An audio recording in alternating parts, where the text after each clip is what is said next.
Hello बच्चों, तो चलिए अपना क्वेश्चन पढ़ते हैं। तरंग का कौन सा गुण निम्नलिखित को निर्धारित करता है? तार तो अपने को दिया गया है कि यह है। अब देखिए, इसके लिए सबसे पहले अपने मुख्य उदाहरण देखते हैं कि तरंग का कौन सा गुण निम्नलिखित को निर्धारित करता है, यानी तारतों को निर्धारित करता है। तो इसके लिए देखिए मुख्य उदाहरण, तो अपने को तारतों या यदि अपने को पता होगी क्या होता है तो अपने बता सकते हैं कि तरंग है वो उसका जो कौन सा ऐसा गुण है जो तारतों को निर्धारित करने में सहयोग करता है।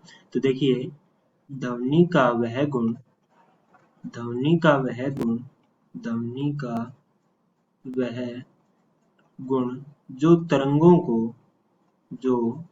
तरंगों को जो तरंगों को आवृत्ति के अनुसार जो तरंगों को आवृत्ति के अनुसार आवृत्ति के अनुसार आवृत्ति के अनुसार क्रमबद्ध करने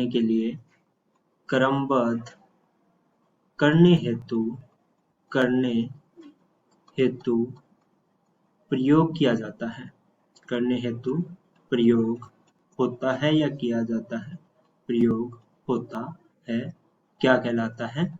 तारतौ कहलाता है तारतौ कहलाता है। ठीक है, तो ये अपने पास क्या एक ध्वनि का गुण है जो कि तरंगों को क्या है आवृत्ति के अनुसार क्रमबद्ध करने हेतु प्रयोग किया जाता है। या अपने देखिए इस प्रकार मुख्य उदाहरण से अपने कह सकते हैं कि जो तारतव है, ठीक है, वो किसका निर्धारण करता है? तरंगों की आवृत्ति को तरंगों की आवृत्ति। ठीक है, तो ये किसके निर्धारण में सहयोग होता है? आवृत्ति के निर्धारण में होता है। किस प्रकार से? यदि तरंग की देखिए तारतव जो है वो क्या रहता है? समानुपाती रहता है आवृत्ति के।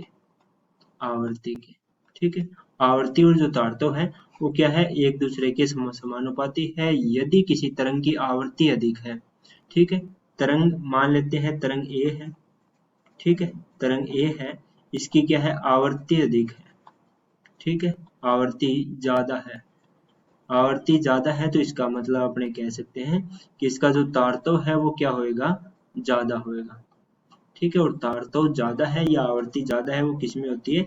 मुख्यतः महिलाओं की जो आवाज होती है उसकी क्या है आवृत्ति अधिक होती है, तो अपने कह सकते हैं कि उनका तारतव ज्यादा है। या अपने कहें कि तीखापन जो है, ठीक है, तीक्ष्ण जो आवृत्ति होती है, तीक्ष्ण जो आवाज होती है उसका तारतव ज्यादा होता है, या अपने कह सकते हैं उसकी आवृत्ति ज्यादा होती है।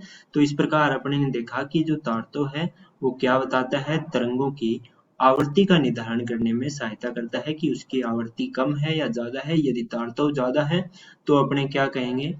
मान लें कि किसी का अपने को ये कहे कि कोई ध्वनि है जिसका तारतव ज्यादा है, तो ये किसका निर्धारण करता है? आवृत्ति का निर्धारण करता है। यानी अपने ये कहेंगे कि उस ध्वनि की आवृत्ति है वो क्या होएगी? ज्यादा होएगी। तो इस प्रकार तारतव है वो किसका निर्धारण करता है? आवृत्ति का निर्धारण करने में सहयोग करता है। तो मुख्य उदाहरण से अपने ने देखा कि तरंग की जो आवृत्ति है उसका निर्धारण करने में तारतव है वो मुख्य भूमिका निभाता है। तो मैं आशा करता हूँ कि आपको ये अवधारणा है वो समझ में आ गई होगी। धन्यवाद।